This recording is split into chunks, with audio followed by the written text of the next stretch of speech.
natural que la gente con la entrada del otoño tenga peor humor, vamos perdiendo 3 minutos de luz al día y eso al final acaba notándose, hay mayores dificultades para dormir. ¿Por qué somos tan distintos? Mario Alonso Puig, buenos días. Buenos días. A ver, explícame, ¿por qué en este sentido no somos todos iguales? Bueno, es un tema absolutamente fascinante. Tú fíjate que el impacto de las estaciones en la salud y en los estados emocionales se negó durante mucho tiempo, a pesar de que médicos de la talla de Hipócrates pues ya hablaban de ello, hablaban de este entristecimiento en el cambio estacional. Posidossius hablaba de la melancolía del otoño, de pues los estados maníacos el invierno, pero todo esto pasó desapercibido hasta que empezaron a hacerse una serie de estudios.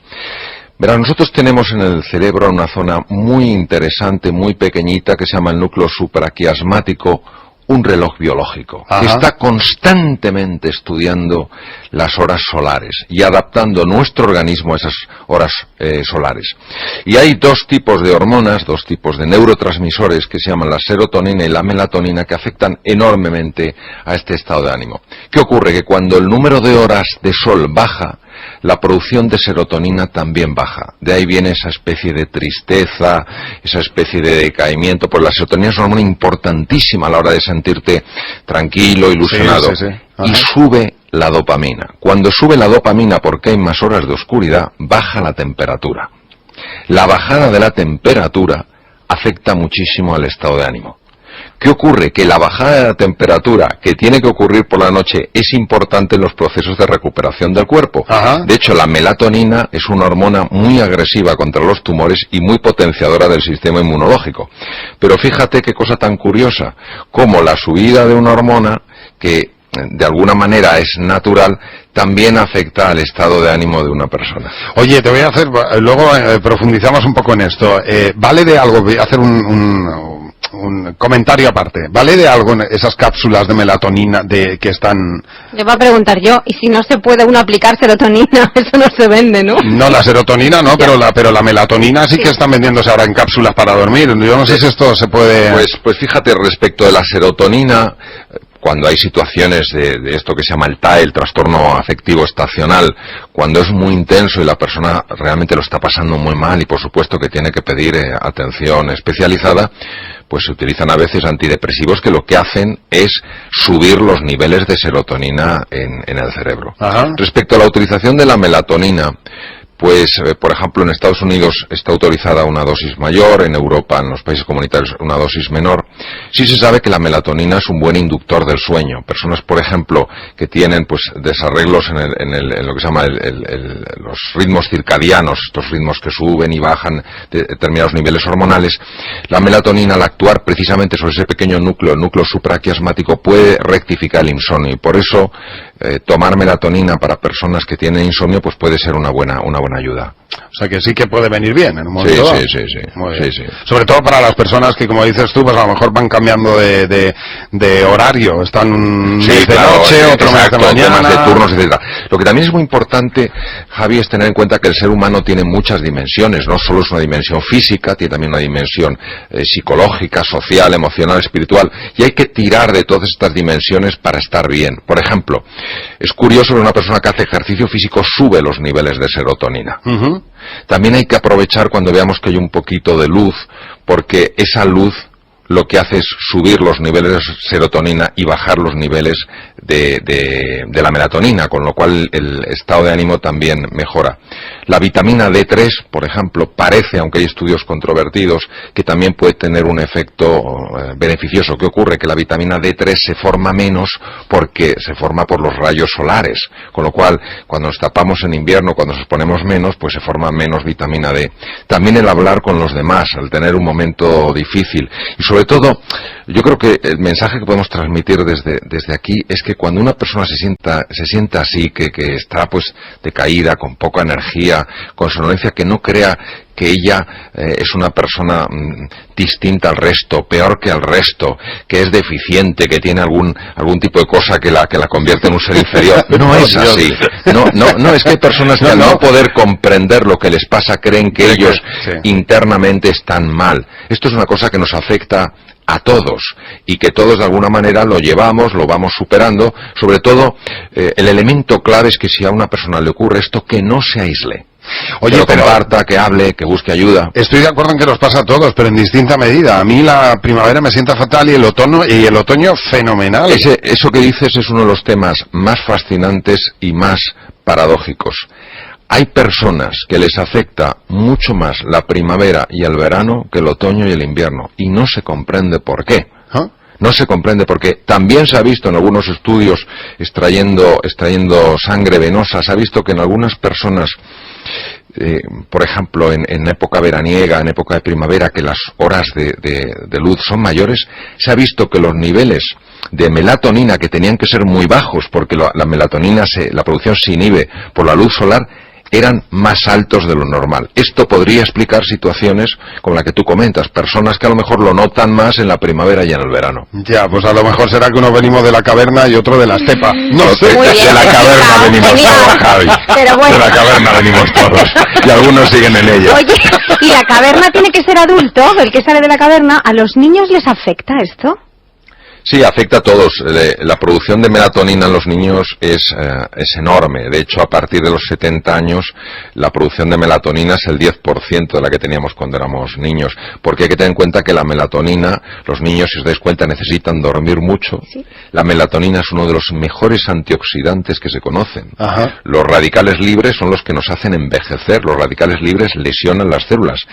La melatonina tiene un poder antioxidante tremendo y además es una hormona que potencia el sistema inmunológico. Los niños pues también empiezan a hacer frente a un montón de bacterias, de virus, y necesitan ir desarrollando su sistema inmunológico. De hecho, la melatonina aumenta el tamaño del timo, que es una glándula donde maduran los linfocitos. Es decir, la verdad es que el organismo es apasionante. Es apasionante. Oye, ¿y el apetito sexual dónde lo metemos en todo esto? Pues siempre se ha dicho que la primavera la sangre altera, y yo estoy leyendo que ahora mismo este trastorno afectivo estacional del otoño disminuye también el apetito sexual. Sí, es muy interesante porque hubo un cirujano que se llamaba Frederick Cook que acompañó al almirante Peary al Ártico y claro, en el Ártico se ve muy bien el tema del cambio de la luz. Claro. Y observó a los esquimales, porque estuvo mucho tiempo allí, los estudió y vio no solamente esa especie de letargia, sino esa reducción en la libido, en este apetito sexual. Y es que es así, verdaderamente la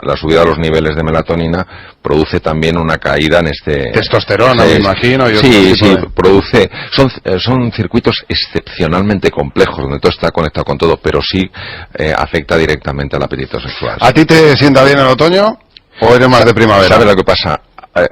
A mí me sienta bien el otoño, no porque no tenga la caída de serotonina y la subida de melatonina que hay de todo el mundo, sino porque me gusta tanto ver los cambios de color en las hojas de los árboles que me fijo en eso. Es fascinante, sí, es verdad. Mario Alonso Puig, muchísimas gracias. Gracias a vosotros. Y hasta el próximo día. Nos hace falta una buena dosis de optimismo. De optimismo, pero objetivo. Poder sacar de nosotros mismos todo nuestro potencial. Intentar alcanzar esos momentos de felicidad que nos estimulen, que nos animen a seguir adelante. Y uno de esos grandes expertos, coaching, comunicador, médico, bueno, yo creo que uno de esos referentes ahora mismo en nuestro país en materia de positivismo y de claves para mejorar y para ser un poquito más felices es el profesor Mario Alonso Puig. Profesor, muchísimas gracias por estar con nuestros oyentes. Bienvenido y buenas tardes. Muchas gracias, buenas tardes, gracias a ustedes. Usted está recorriendo España, está enviando mensajes positivos, mensajes optimistas, pero lo que más me gusta de esos mensajes que usted nos manda es que son, realmente muy con los pies en la tierra, es decir, muy realistas, porque usted nos dice que lo más importante que tenemos cada uno de nosotros es precisamente a nosotros mismos, ¿no? Ahí podría estar un poco la clave. Sí, vamos a ver, el tener una mentalidad positiva no va para nada reñida con tener una mentalidad realista. Vamos a ver, la realidad no cabe duda que tiene aspectos dolorosos, aspectos duros y aspectos feos. Y esto hay que reconocerlo porque es así, es obvio y es evidente. La realidad, sin embargo, tiene también posibilidades, tiene oportunidades, tiene aspectos muy hermosos, muy bellos y muy inspiradores. La mentalidad positiva lo único que hace es enfocar la atención en aquello que está bien, en aquello que es fuente de oportunidad, que es fuente de posibilidad. No quiere decir que niegue lo que está mal. Lo que quiere decir es que donde pone toda la atención, donde pone toda la energía, donde pone todo el entusiasmo en lo que está bien. Y curiosamente esto se parece mucho, usando una analogía, a la luz y a la oscuridad. No hay manera de sacar la oscuridad de una habitación, por más que uno se empeñe, por más que uno hable de ella. Pero si pones un poquito de luz, aunque sea la luz de una humilde cerilla, inmediatamente la oscuridad se desvanece. Por eso la mentalidad positiva lo que hace fundamentalmente es desvanecer nuestra angustia, nuestra sensación de incompetencia, nuestra sensación de pequeñez, precisamente en los momentos en los que más necesitamos aflorar esa fuerza interior que todos tenemos, despertar esas energías dormidas, desplegar esos talentos ocultos. Por eso la mentalidad positiva lo único que pretende es hacer justicia a la realidad. Y hacer justicia a la realidad quiere decir que dentro de nosotros existe un potencial que merece ser explorado, descubierto y aflorado. De hecho, usted dice que salir fortalecidos de una situación crítica o difícil es una cuestión de actitud. Sí, vamos a ver, una crisis es fundamentalmente un punto de inflexión. Es decir, de alguna manera somos sacados de nuestra zona de confort, de nuestra zona conocida, de nuestro status quo, y nos encontramos frente a la incertidumbre. Frente a la incertidumbre, frente al cambio profundo, muchas veces no consultamos a nuestra verdadera realidad, a nuestra fuerza interior, consultamos a la impresión que tenemos de nosotros mismos. Actitud quiere decir cómo me posiciono yo frente a una realidad. Cuando esta realidad es difícil, cuando esta realidad es muy desafiante como la actual, la actitud es cómo yo me posiciono frente a esa realidad difícil. ¿Me posiciono como alguien que la rechaza, como alguien que la detesta, o me posiciono como alguien que dice, de acuerdo, ahora no sé cómo manejarme, pero si persisto, si busco alternativas, si sigo adelante, si no tiro la toalla, seguro que encuentro un camino. Por eso la actitud es lo que nos lleva a la aptitud. El querer es lo que nos lleva antes o después al poder.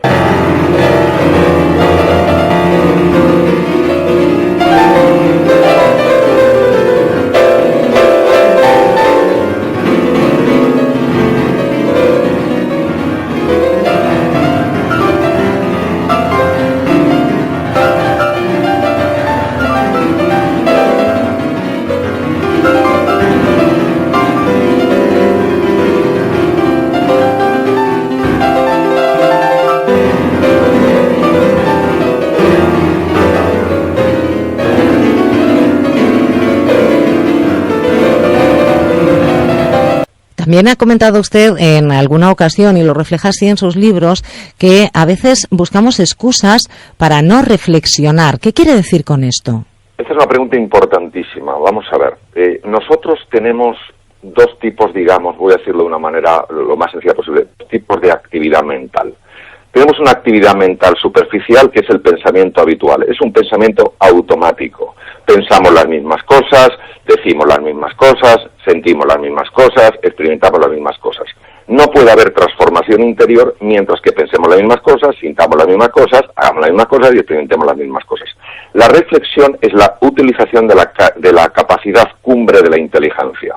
La palabra inteligencia quiere decir capacidad de penetración en la profundidad de las cosas, en la realidad de las cosas. La reflexión es el proceso donde una persona se mete en su propio interior, bucea en su interioridad y entra en contacto con un espacio que es fuente de posibilidades. Es verdad que como no estamos acostumbrados a pensar con rigor, esto es con profundidad, con anchura y con alcance, sino que nuestro pensamiento es muy automático, cuando hacemos este ejercicio de reflexión nos parece que estamos perdiendo el tiempo, nos molesta el silencio, nos molesta la sensación de vacío.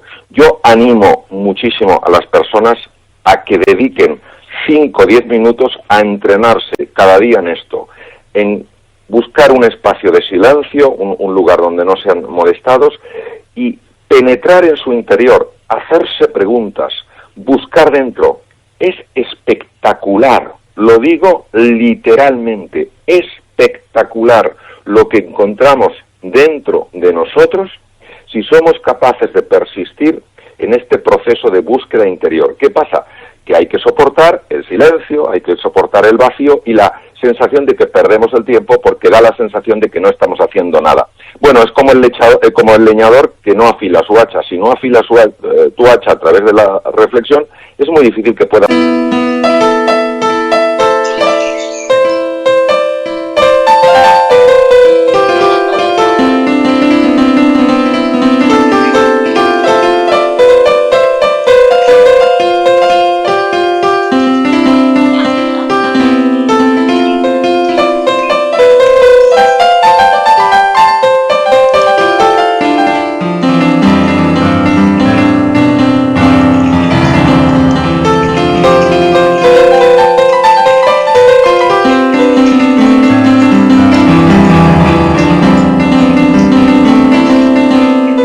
seguir siendo eficiente a la hora de cortar árboles o haciendo las tareas que tengas que hacer en tu vida. Hay otro aspecto, profesor, que usted insiste, y es el del pensamiento positivo. Lo ha dicho también hace apenas unos minutos. Incluso el pensamiento positivo es capaz de fortalecer el sistema inmunitario, es decir, pensar en positivo nos puede ayudar a mejorar nuestra salud física.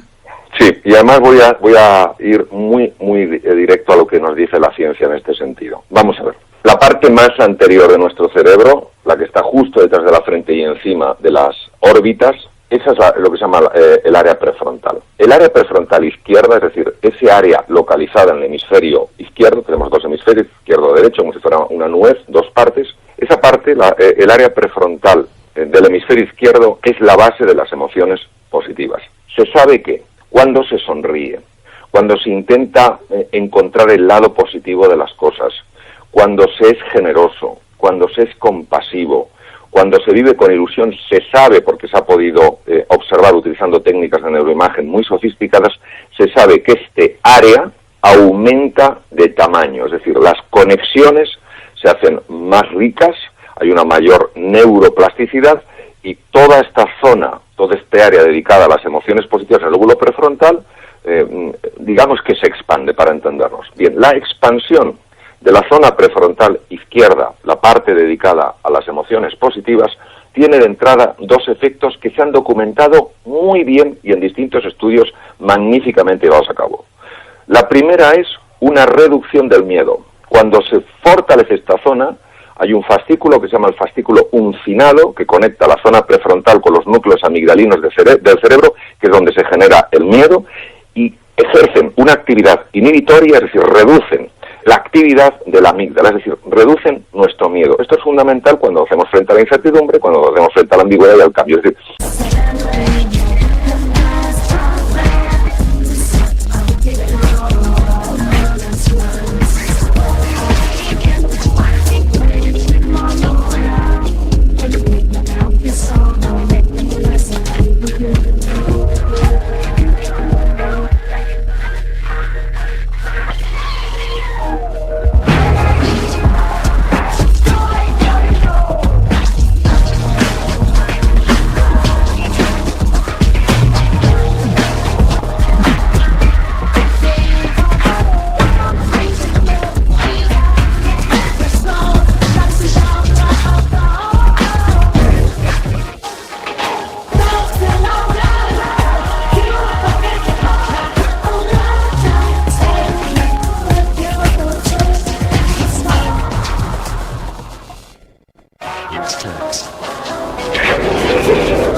vivimos mucho menos asustados, es decir, mucho más confiados. Esto es un efecto muy importante a nivel mental, pero es que también se ha demostrado que la activación de esta zona prefrontal izquierda estimula el sistema inmunológico, el sistema de defensa, los leucocitos, los linfocitos, es decir, todas aquellas células que nos protegen frente a agresiones por bacterias, por virus y por tumores. Es decir, no cabe duda hoy, en base a la ciencia más moderna que existe, que tener una actitud positiva en la vida, a pesar de la dificultad, a pesar de los obstáculos, favorece que tengamos confianza porque reduce físicamente nuestro miedo y además potencia nuestra salud porque amplifica la función del sistema inmunológico.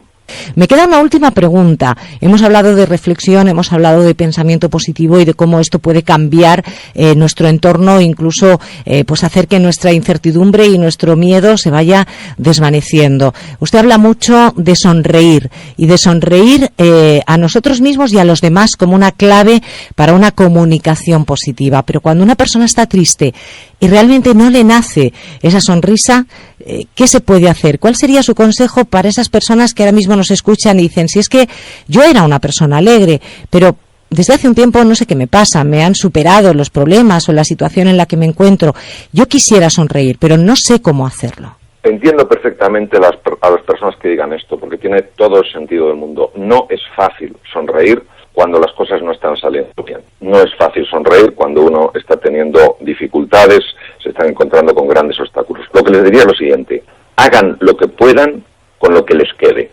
Es decir, posiblemente en ese momento no pueden hacer lo que se llama la sonrisa auténtica de Duchenne, que es la sonrisa cuando una persona está realmente alegre, pero que hagan todo lo posible para mover su cara en el sentido de esbozar una sonrisa. El cerebro humano está extraordinariamente conectado con la música.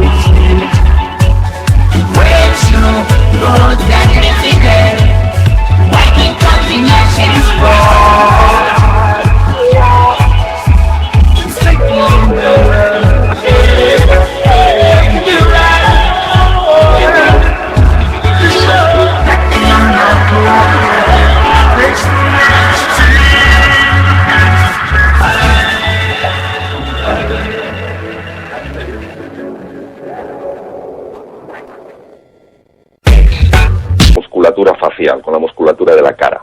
Los estados de tristeza, los estados de desesperanza son estados mentales y su núcleo, su base estructural, su base física es el cerebro humano. Cuando el cerebro humano recibe una información distinta, una información de que las cosas están bien o están mejorando, él mismo, de forma refleja, va cambiando su propio estado emocional.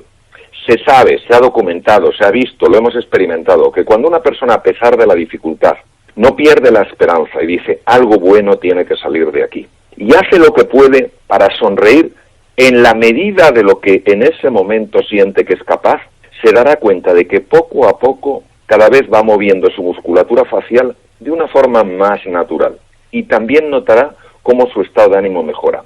No somos conscientes hasta qué punto el cerebro se está fijando en lo que ocurre en el cuerpo para decidir cómo se siente él. Por eso, todo lo que sea esbozar una sonrisa, aunque cueste, haciendo un ejercicio de entrada de fuerza de voluntad, porque en ese momento uno no siente las ganas de sonreír, al final lleva a sentirse mucho mejor.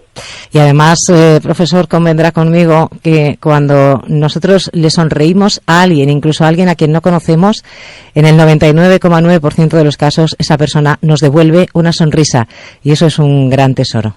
Y eso es muy importante por lo siguiente: todos vivimos muy asustados y muchas veces tenemos miedo a los demás. La mejor forma de transmitir a alguien, no tienes por qué temerme, es con una sonrisa. Profesor doctor Mario Alonso Puig, yo sabía que iba a ser un placer charlar con usted y así ha sido. Y además nos quedamos con buenos y sabios consejos. Tenemos que sonreír, tenemos que ser positivos y mirar hacia nosotros, porque ahí es donde está nuestra fuerza. Muchísimas gracias por este ratito de la tarde del domingo. Un placer.